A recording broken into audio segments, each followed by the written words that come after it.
if it takes a team 3 days or they have to literally stalk the calendar just to get a simple yes or no from their boss, what does that actually make their leader?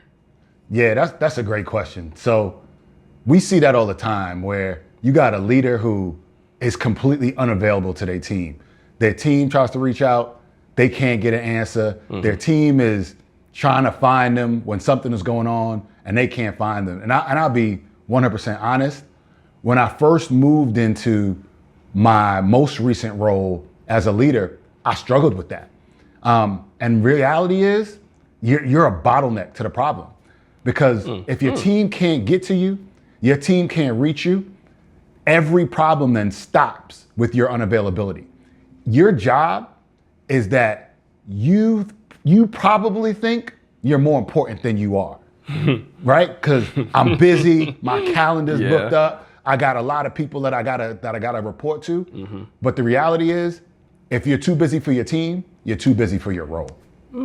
Okay, I like that. Well, welcome back to the lab. Today we're dissecting something called the black hole. Where does the ego trip come from? And why do leaders think being totally unavailable is a flex? Yeah, so man, really what happens is in corporate America, we've seen it a ton, that the higher you move up, the more important you think you are. And what then happens psychologically is that we tie our self-worth to looking busy. We start to tell ourselves the busier we are or the busier we look, that means we're more important, we're more valuable, right? If I'm unavailable or my calendar is fully booked from morning till night, then I'm indispensable. They can't get rid of me because look how busy I am. Look at all the stuff that I'm handling. In reality, it's just a complete misconception.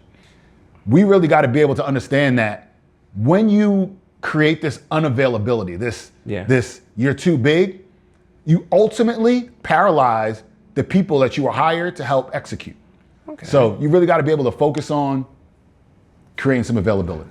It's easy to get kind of defensive about, a packed schedule though.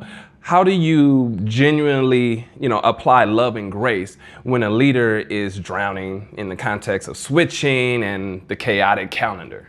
Yeah, so, part of leadership, and I was actually just having a conversation recently with a peer is around like code switching.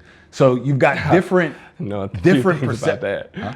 I know a few things about that. Oh yeah, like so you gotta be able to move in different dynamics. So whether it's with your boss, you're talking to a peer, you're talking to your 1 downs, your 2 downs, right? So there's so much that goes on with that. And our calendars do become chaotic because the higher you move up as a leader, the more people who want your time because they want to know what you're thinking, what your direction is, what your vision is. But here's how you got to apply love and grace to these situations. First and foremost, how do you apply grace is acknowledging that the calendar chaos is there and you are context switching. You just got to acknowledge it. Like it's true, it's a reality, it's something that's there.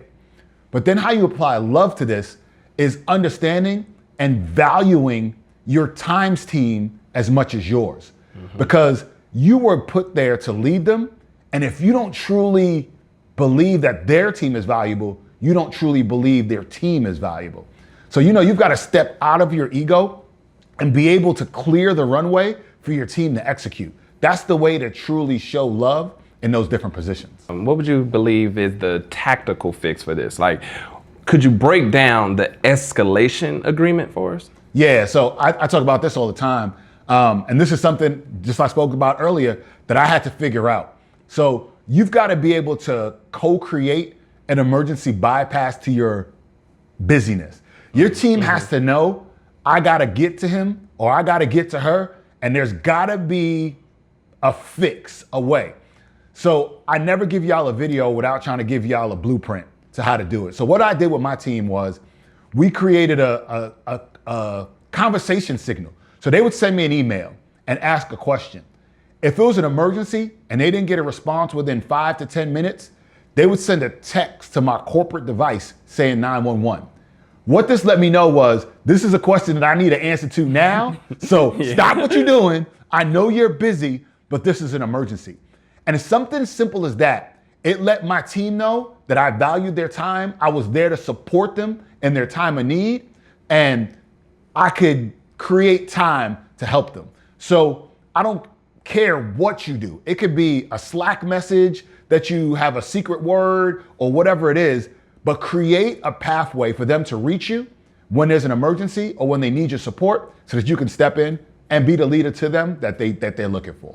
Yeah, you said be the leader for them. I like that as well. Now, what is the core job of a leader when it comes to these, as you say, roadblocks? Yeah, like the reality of leadership is, as a leader, your main purpose is to remove hurdles.